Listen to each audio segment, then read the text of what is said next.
जिंदाबाद जिंदाबाद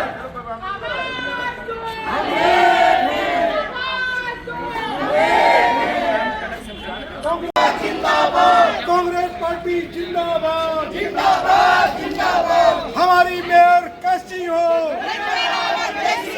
हमारी मेयर कैसी हो,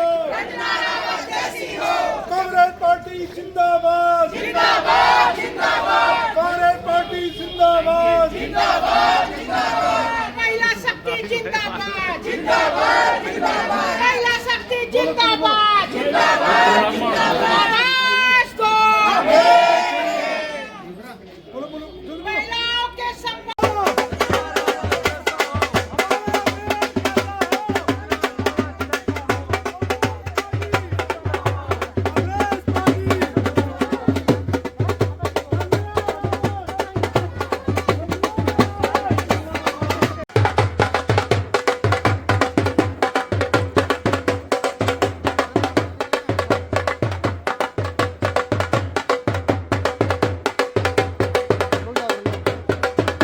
बनोगी। मैं ये आपसे वादा करती हूँ, हम आपसे वादा करते हैं, हर एक मुद्दे पे आपके साथ खड़ी रहूंगी मैं। और मैं यहाँ राजनीति करने नहीं आई हूँ, स्वतंत्रता संग्राम सेनानी की बहू हूँ मैं। और वो एक बहुत बड़े व्यक्ति थे, एक फौजी की बेटी हूँ, जो मेरा मायका है। मैं बहुत एक छोटे से परिवार, एक फौजी परिवार से आई हूँ। और बहुत हमने भी बुरे दिन देखे हैं, हमने देखा है कि क्या होता है क्या नहीं होता है। उसके बाद पढ़ाई लिखाई करी और जब शादी हुई उसके बाद हुआ ये राजनीति का। तो लेकिन जो मेरा अपना परिवार था, मेरा जो मायका था, वो बहुत सिंपल साधारण, अच्छी बात करो, अच्छे विचार रखो, किसी के लिए गलत मत बोलो, अच्छी भावना रखो और अच्छा काम करो। ये जो शिक्षा माँ बाप से मिली हमें, वही शिक्षा आज मैं लेके आ रही हूँ। और हमको अपने बच्चों को भी वही शिक्षा देनी है। जो माँ बाप अपने बच्चों को शिक्षा देते हैं, वही बच्चा आखिर तक, लास्ट तक उन बातों को रखता है। तो मैं आप लोगों से यही कहना चाहती हूँ, मैं अपने कुछ मुद्दे आपके बीच में लाऊंगी नगर निगम से। अगर मैं मेयर का चुनाव लड़ रही हूँ तो मैं क्यों लड़ रही हूँ, मैं क्या करूंगी आपके लिए, मैं क्या करना चाहती हूँ आपके लिए। सबसे पहला, नगर निगम आप चाहते थे? नहीं चाहते थे ना। नगर निगम थोपा हमारी सरकार ने हम पे, जबरदस्ती थोप दिया उन्होंने। उसके बाद क्या हुआ? उसके बाद टैक्स लगाना चाह रहे थे ये आप पे, लेकिन माननीय हेमलता नेगी जी बनी, महापौर बनी, उन्होंने क्या किया? टैक्स 10 साल के लिए आपके लिए माफ किया। 10 साल के लिए माफ हुआ। उसके बाद क्या हुआ? कुर्सी से उतरे वो 5 साल बाद। अब आपके घरों में क्या लगने लग गए? फीते, नपाई हो रही है, नपाई हो रही है। इवन आपकी छन्नियों में भी नपाई हो रही है। जिसमें आप रोजगार करती हो ना, गाय पालती हो अपने बच्चों के लिए, स्कूल की फीस के लिए, खाने के लिए रोजगार करती हो आप, उन छन्नियों से जो आप पैसा कमा रही हो, वो पैसा भी ये छीनना चाह रहे हैं आपसे। उसमें भी आप टैक्स दोगे ना, हाउस टैक्स देना पड़ेगा आपको। ये लोग नाप रहे हैं उसमें। मैं आपसे कहना चाहती हूँ कि अगर हम अगर महापौर बनाते हैं आप हमें, तो हम लोग आप पे टैक्स नहीं लगने देंगे। ये आज हमारा वादा है आपसे, हम टैक्स नहीं लगने देंगे आप पे। कहाँ से लाओगे आप उतने पैसे टैक्स के? हर चीज में टैक्स लग रहा है, हर चीज में टैक्स लग रहा है। आप पे हम टैक्स नहीं लगने देंगे। ये हमारा वादा है आपसे। मैं आपसे कहना चाहती हूँ कि आपके क्षेत्र की समस्या, सड़कों को लेकर, पानी को लेकर, रोजगार भी बंद हो गया यहाँ पे, बिजली को लेकर, बिजली अभी लाइट, जहाँ जहाँ लाइट नहीं है वहाँ हम लाइट लगाएंगे।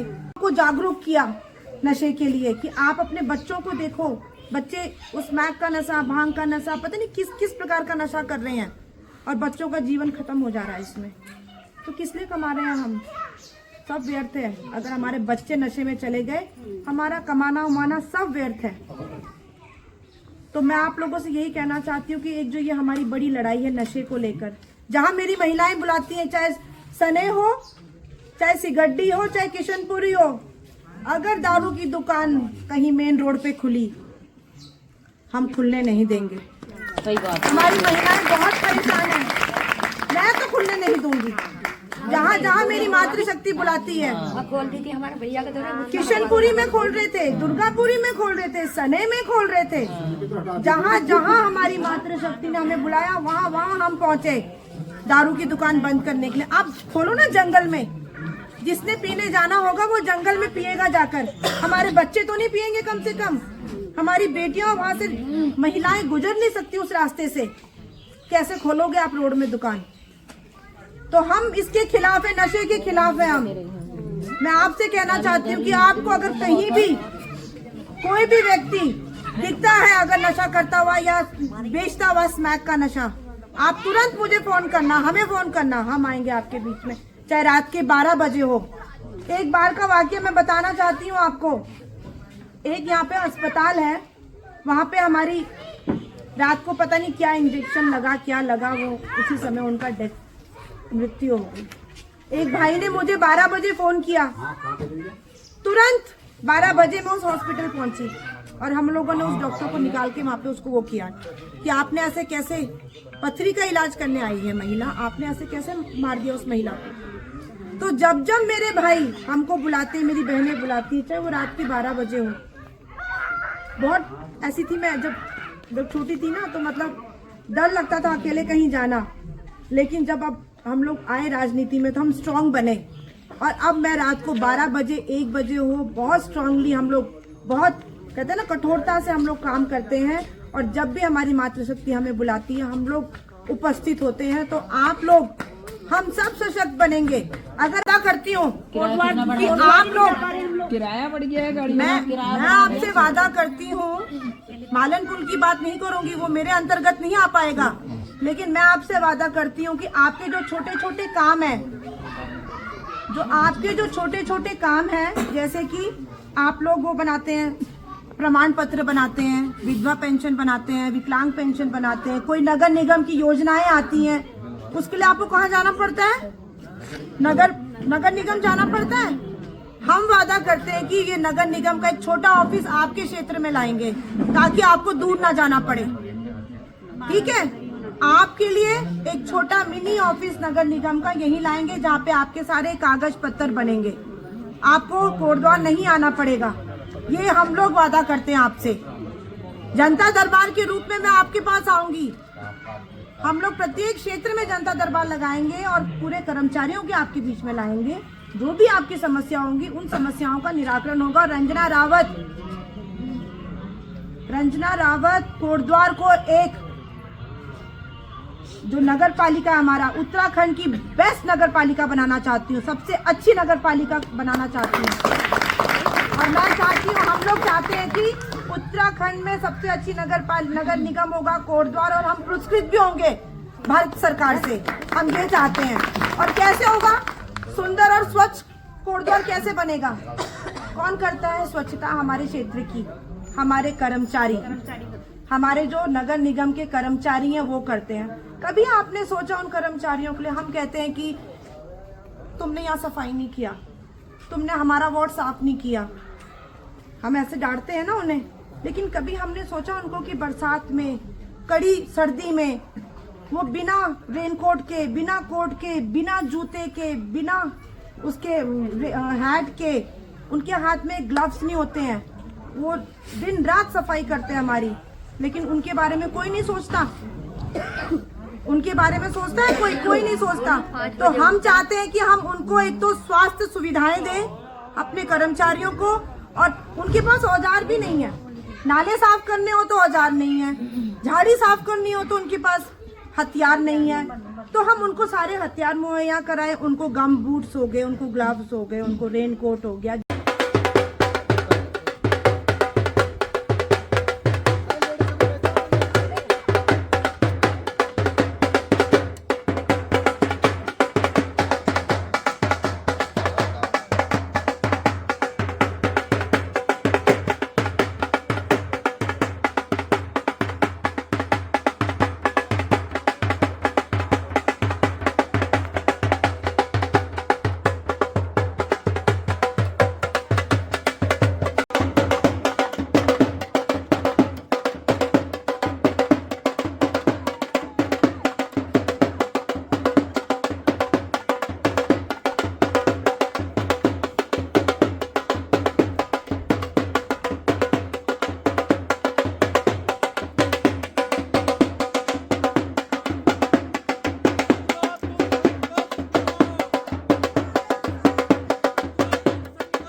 कैसी हो, रंजना रावत जैसी हो।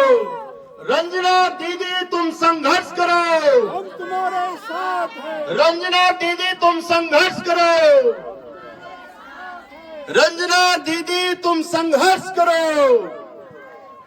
Congress party, Congress party, Congress party. हमारा नेता कैसा हो,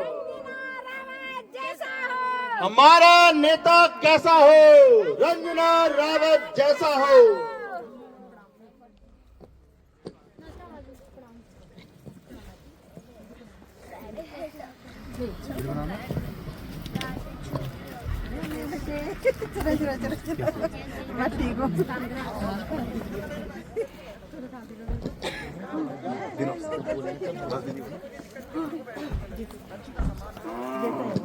वो कोट द्वार से विधायक जीत कर आते और प्रदेश के मुख्य बढ़ चढ़कर जोश दिखाया।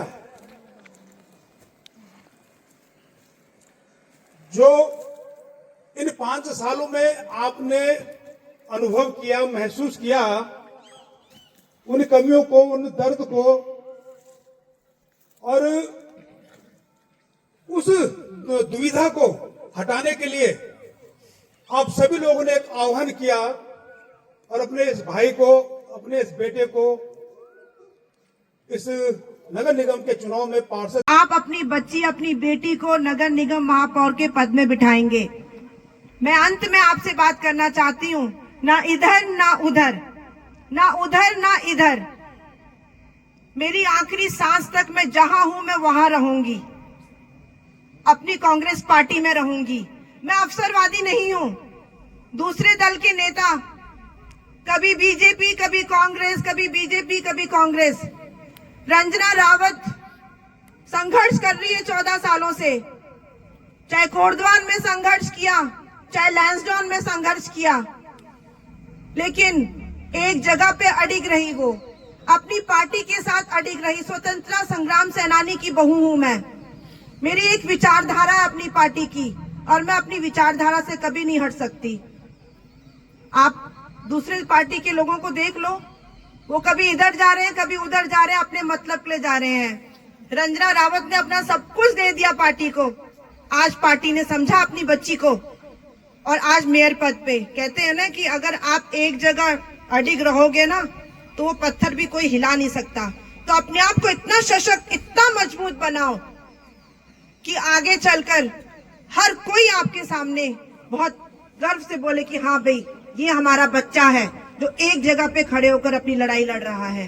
तो मैं आप सबको पूर्ण विश्वास दिलाती हूँ कि आपकी बच्ची हमेशा आपके साथ रहेगी, आपके दुख सुख में, आपके कामों में बेझिझक होकर। मेरे घर में कभी ताला नहीं लगता, खुले हैं दरवाजे, ड्राइंग रूम तक भी ताला नहीं लगता रात को, सारे दरवाजे खुले हैं। खुला आप बच्चों से पूछ सकते हो, जितने भी है शिवानंद सब आते हैं, हम कभी ताला नहीं लगाते और बेझिझक होकर जो आता है घर में, बिल्कुल आप अपनी बच्ची के घर में बेझिझक होकर आएंगे अपनी समस्याओं को लेकर। बस इसी आशा और इसी उम्मीद के साथ बहुत बहुत आप सबका बहुत बहुत आभार, धन्यवाद। जय उत्तराखंड, जय भारत, जय कांग्रेस। प्रणाम।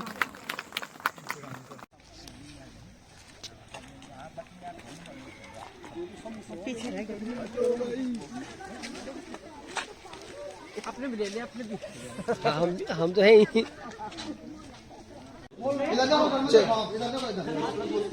वोट किस में, पंजे में। आप लोग मेरी रंजना रावत जी को भारी से भारी मतों से जिताना।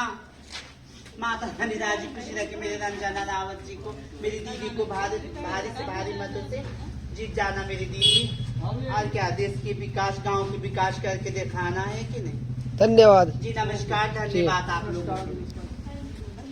जी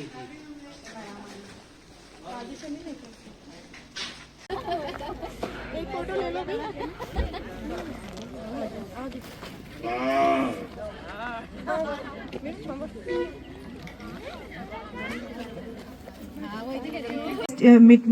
पुरानी पहली मीटिंग में बोला था, मैं स्लिप हो गया मेरे दिमाग से, कि आप लोग बहुत दूर वाले एरिया में हो और नगर निगम का ऑफिस बिल्कुल मार्केट में है, तो हम लोग आप लोग के लिए यहाँ पे मिनी नगर पालिका लेकर आएंगे, एक छोटा, जिसमें आप अपने सारे जो भी आपके पेपर वर्क हैं, जो भी नगर निगम की योजनाएं हैं, वो आप तक पहुंचाएंगे। और मैं खुद आऊंगी एज अ जनता दरबार लेकर भी हम लोग खुद आएंगे यहाँ पे, भाई लोग हम लोग सब आएंगे और पूरा नगर निगम का ऑफिस आपके लिए यहाँ पे खड़ा करेंगे हम लोग।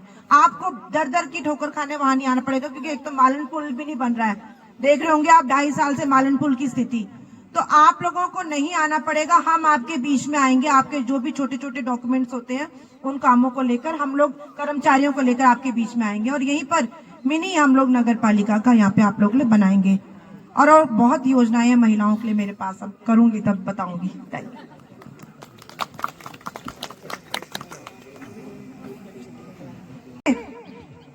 छन्नियों तक में फीते पड़ रहे हैं आपकी, उसमें भी आपको टैक्स देना पड़ेगा।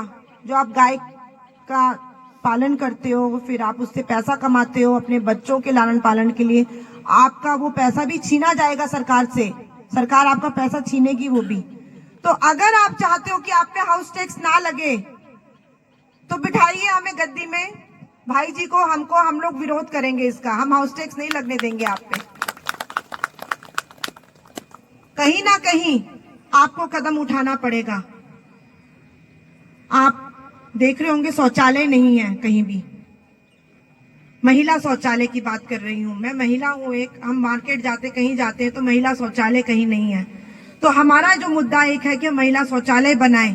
हम लोग देख रहे होंगे कि जितने भी शौचालय हैं वो बहुत गंदे हैं। मैं भाई जी के संज्ञान में भी डालना चाहती हूँ कि उसमें हमको कर्मचारी रखने पड़ेंगे।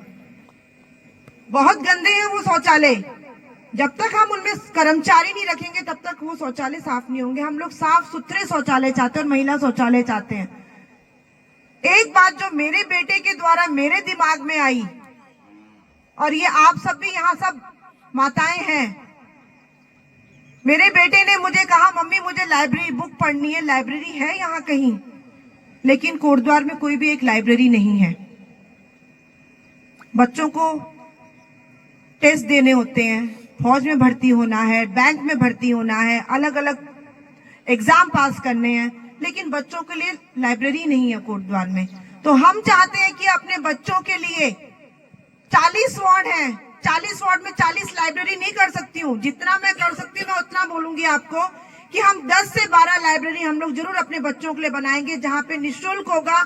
ज्यादा से ज्यादा उसमें किताबें, जो बच्चे कंपटीशन की किताबें पढ़ेंगे उसमें, वो किताबें हम अपने बच्चों के लिए लेकर आएंगे उसमें, ताकि बच्चों को परेशानी ना हो अपने एग्जाम देने के लिए। अच्छी स्थिति नहीं है इतनी आर्थिक स्थिति हमारे लोगों की, जो बच्चों को हम बाहर भेजें कॉम्पिटिटिव एग्जाम की ट्रेनिंग्स के लिए। तो मैं चाहती हूँ कि हमारे बच्चे यहीं पर बैठकर, यहीं पर रहकर अपनी जो भी परीक्षा है उसकी तैयारी करें और यहीं से वो अच्छे पदों में जाएं। तो ये एक सोच मेरे बेटे के द्वारा मेरे दिमाग में डाली गई, एकदम से आया दिमाग में और ये मैंने अपने इसमें रख दिया एजेंडे में। हम चाहते हैं नगर निगम में, आप कह रहे हो ट्रेंचिंग ग्राउंड, बार बार कहते हैं कि सिगड्डी में बन जाएगा वो ट्रेंचिंग ग्राउंड, कहते हैं जहाँ पे कूड़ा डलता है। हम कह रहे हैं कि इसमें आप क्या लगाएं, एक ट्रीटमेंट प्लांट लगाएं जिससे खाद बने। वो कूड़ा जो रिसाइकिल होगा, बड़ा ढेर लगा हुआ है वहाँ गाड़ी घाट में, आप तो दूर रहते हो, लेकिन जहाँ पूरे शहर का कूड़ा पड़ता है वहाँ पे बहुत ज्यादा गंदगी है। उसी के बगल में बच्चों का एक स्टेडियम है खेल कूद वाला, और वहाँ हमारे बच्चे हम क्यों भेजते हैं कि बच्चे अच्छा तरोताजा अपनी हेल्थ रखें, लेकिन वहाँ इतनी बदबू आती, इतनी गंदगी होती है, जो आसपास का जो रिहायशी एरिया वो भी बहुत परेशानी में है। हम क्यों रखें भाई, हम यहाँ क्यों लाए सिगड्डी में उस ट्रेंचिंग ग्राउंड को? हम चाहते हैं कि वहीं पर एक ट्रीटमेंट प्लांट लगाएं जिससे वो कूड़े से हम खाद बनाएं। वो कूड़ा खाद बनेगा और आप ही लोगों के बीच में उसको बांटा जाए। ये एक और योजना है। हम चाहते हैं आप लोग के लिए कोटद्वार को पूरे में ऐसा होता ही रहता है। आपके सामने जो प्रत्याशी हैं, आपके पॉजिटिव में देखा जाए तो मुख्य तौर पर बीजेपी ही है। शैलेंद्र रावत के बारे में कहा जाता है कि बहुत अनुभवी है, 2007 में विधायक भी बने थे और शायद बीजेपी ने उनको एक जिताऊ मानते हुए ही यहाँ पे उतारा है। तो कैसे देखते हैं आप इस समय अपोजिट पार्टी के जो कैंडिडेट हैं उनको देखते हुए उनके कार्यकाल को, या आप बीजेपी के बारे में कुछ कह सकते हैं उनके कार्यकाल के बारे में? नहीं, सबसे पहले तो मैं अपने सभी 7 भाइयों को बहुत बहुत बधाइयाँ देना चाहती हूँ, शुभकामनाएं देना चाहती हूँ कि हम लोग बहुत प्यार और मोहब्बत से ये चुनाव लड़े।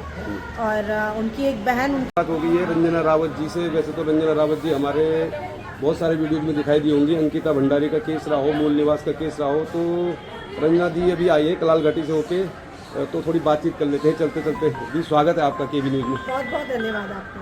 30 तारीख हो गया था नामांकन, करीब 10 दिन हो गए, तो 10 दिन से आप मैं देख रहा हूँ प्रचार में लगी, तो कैसा रिस्पॉन्स आ रहा है आपको, कैसा रिस्पॉन्स मिला? पहले तो मैं अपनी पार्टी के शीर्ष नेतृत्व का बहुत बहुत धन्यवाद देना चाहती हूँ कि सामान्य सीट में उन्होंने एक छोटी सी कार्यकर्ता रंजना रावत को पे विश्वास रखा, और माननीय सुरेंद्र सिंह नेगी जी का, महापौर हेमलता नेगी जी का बहुत बहुत आभार व्यक्त करती हूँ कि उन्होंने अपनी उस बच्ची पे आशीर्वाद दे रही हैं और मुझे कांग्रेस पार्टी का टिकट दिलाया। मैं बहुत बहुत धन्यवाद देना चाहती हूँ। और 10 दिन होने को आए हैं शायद से, अब तो जिसका पता नहीं चल रहा है। लगातार हम लोग पूरे क्षेत्र में जा रहे हैं। मातृशक्ति का, युवा साथियों का, बड़े बुजुर्गों का अपार प्यार अपनी बच्ची को मिल रहा है, और मैं बहुत ही प्रफुल्लित हूँ, बहुत खुश हूँ कि जिस प्रकार से पूरी कोटद्वार की जनता अपनी बच्ची को स्नेह दे रही है। बहुत बहुत आभार है।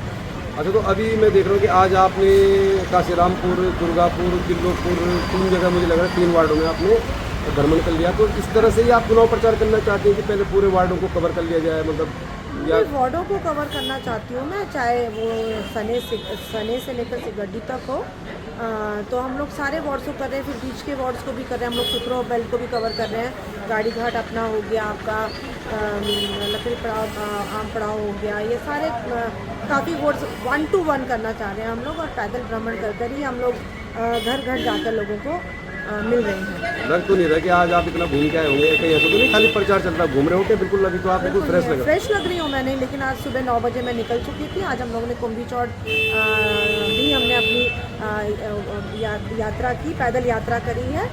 वहाँ भी हमने कई एरियाज़ को कवर किया है। तो उसके बाद कभी भाबर जा रहे हैं, कभी सने जा रहे हैं, बस इस तरीके से यात्राएँ चल रही हैं। और युवा है, युवा कभी थकता नहीं है, और फिर से मातृशक्ति है, तो मातृशक्ति में तो एक अलग सी विल पावर भगवान ने अपने आप दी रहती है कि उनसे जितना काम कराओ वो कभी थकती नहीं, चाहे सुबह से लेकर रात तक। अच्छा दीदी, आप बिल्कुल मुद्दे की बात पे आ जाती हैं। आप तो हमारे चैनल के बारे में जानते हैं, हम तो थोड़ा अलग तरह से चलाते हैं। कोटद्वार में अगर निकाय चुनाव को देखा जाए, सने से लेके चिल्लरखाल तक वैसे तो सैकड़ों समस्याएं हैं, लेकिन आप देख रहे होंगे काफ़ी समय से यहाँ पे मुनादी चल रही है, मतलब मकान वालों को कहा जा रहा है, दुकान वालों को कहा जा रहा है, रेहड़ी फल वालों को कहा जा रहा है कि आप लोग अपना रजिस्ट्रेशन कराओ, यानी टैक्स की प्रक्रिया शुरू की जा रही है। तो आप बताइए, आप कोटद्वार की जो स्थिति है, कारोबार की स्थिति भी खराबी है, तो टैक्स नहीं लगना चाहिए था 10 साल तक। आप लोगों से कुछ आश्वासन दे पाएंगे आप कि अगर आपको मौका मिलता है तो ये टैक्स की प्रक्रिया? पहले तो नगर निगम थोपा गया हम पे, उसके बाद तुरंत नगर निगम लगते ही वो टैक्स लगाने के लिए आतुर थे, लेकिन महापौर हेमलता नेगी जी, वो आप लोगों ने सबने जनता का अपार प्रेम मिला और वो जीते। 10 साल के लिए उनके द्वारा टैक्स माफ़ किया गया, लेकिन जैसे ही वो कुर्सी से उतरे वैसे ही फीते लगने लग गए दुकानों में, घरों में, छन्नियों में, जहाँ से हमारा रोजगार है वहाँ फीते लगने लग गए। तो हम मिलजुल कर, हमारी अगर सरकार को आप बिठाते हैं नगर निगम में, हमारा बोर्ड को बिठाते हैं नगर निगम में, तो मैं वादा करती हूँ, हमारा पूरा बोर्ड वादा करता है कि हम लोग हाउस टैक्स नहीं लगने देंगे। पुरजोर हम लोग विरोध करेंगे और बिल्कुल विश्वास दिलाती मैं कोटद्वार की जनता को कि हम लोग ये हाउस टैक्स नहीं लगने देंगे। जब 10 साल का वादा किया है तो 10 साल तक तो हाउस टैक्स नहीं लगेगा, मैं आपसे वादा करती हूँ। चलिए, हम आपके वादे पे यकीन कर लेते हैं, क्योंकि महिलाओं के वादे पे यकीन करना चाहिए लोगों को, क्योंकि वादे चुनाव में बहुत होते हैं। अच्छा रंजना जी, दूसरी समस्या जो कोटद्वार में है, मतलब निकाय चुनाव की, वैसे तो बहुत सारी समस्याएं हैं जिन मुद्दों पे हम लोग आपके साथ रहे, मूल निवास भू कानून, अंकिता भंडारी केस, मालनपुर, ये बिल्कुल अलग मुद्दे हैं, लेकिन आप कोटद्वार में देख रही होंगी कि पार्किंग की बड़ी समस्या है, होता है कि जिसका समाधान नहीं निकल रहा, और ये समस्या मोटरनगर के गड्ढे से जुड़ी हुई है, पार्किंग की समस्या है। लेकिन ये बात आप मान के चलिए कि नगर निगम में कांग्रेस की भी मतलब एक किस्म से मेयर रही, तो मोटरनगर के गड्ढे के निस्तारण के लिए आप प्रयास करेंगी, इसका भी वादा कीजिए, क्योंकि हमारा मुद्दा है। मुझे कहीं ना कहीं लगता है कि पहले फर्स्ट ऑफ ऑल हमको पूरा स्टडी करना पड़ेगा कि ये पेज है क्या, है ना। हम लोग अधिकारियों के साथ बैठेंगे, उनसे स्टडी करेंगे इस मैटर में। आखिर ये 14 साल होने को आया है, ये मोटर नगर जो है मौत का कुआं बना है, ये क्यों नहीं बन रहा है? अगर वहाँ पे मल्टीप्लेक्स बिल्डिंग बनता है तो बहुत बड़ी पार्किंग की जो समस्या है वो दूर हो सकती है। बहुत बहुत ज़रूरी है इसको, ये कॉम्प्लेक्स को बनाना, और हम लोग युद्ध स्तर पे इसके लिए काम करेंगे। और भगवान चाहेगा और एक इच्छा शक्ति दृढ़ संकल्प हो तो इसके लिए हम लोग जरूर इसमें काम करेंगे और ये बिल्डिंग हमारे ही टेन्योर में बनेगी। अगर रंजना जी बहुत कुछ चल रहा है, प्रचार तो जब चुनाव होते तो आपको मालूम है व्यक्तिगत भी लोग तो कोई चीज बताने वाली है, क्योंकि आपने वो दर्द, वो पीड़ा वो महसूस की है। लेकिन मैं अपनी ओर से ये दावा कर सकता हूं कि अगर जिस प्रकार से हमारी बहन, मैं फेसबुक वगैरह या सोशल मीडिया पे देखता हूं, इनका सहयोग उन क्षेत्रों पे भी मिलता है जहां पर कि इनका कोई लेना देना नहीं है। तो एक बार जोरदार तालियां फिर इनके उस सहयोग के लिए कि जो निस्वार्थ भाव से ये उन क्षेत्रों में भी अपना पूर्ण योगदान देते हैं जहां पर कि इनका कोई लेना देना नहीं। लेकिन क्योंकि वो स्वयं एक महिला है, एक मातृ शक्ति है, तो उनको पता है कीमत।